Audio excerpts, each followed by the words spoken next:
Душанбе против Махачкалы. Рахим Гарми и Асхаб Тамаев оба за рулем Бугатти. Но главный вопрос – чья Бугатти сильнее? Autolife TJ.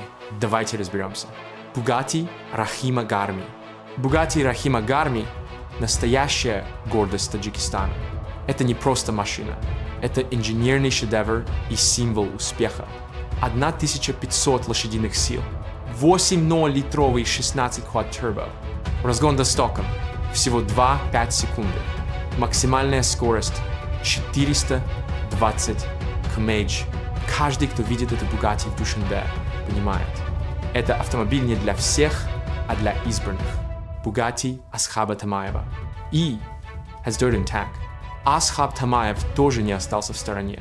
Популярный блогер и боец ММА, который известен своим автопарком, пополнил его собственный Бугатти. Те же характеристики. 1500 лошадь, 2,5 секунды до сотни и 420 км/ч максималки. Разница лишь в том, что для Асхаба эта машина инструмент хайпа и шоу.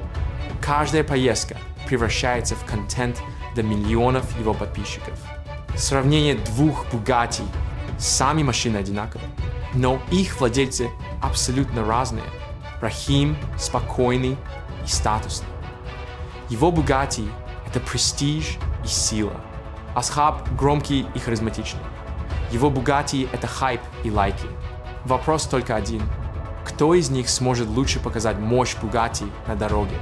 Возможно, Бугатти Рахима победит своей стабильностью и силой. А может Бугатти Асхаба за счет драйва и бесстрашия. Но факт один. Две Бугатти в руках двух влиятельных личностей. Это событие, которое уже обсуждает весь интернет. Бугатти Рахима Гарми – престиж и гордость. Бугатти Асхаба Тамаева – хайп и шоу. Но если они выйдут друг против друга, кто победит?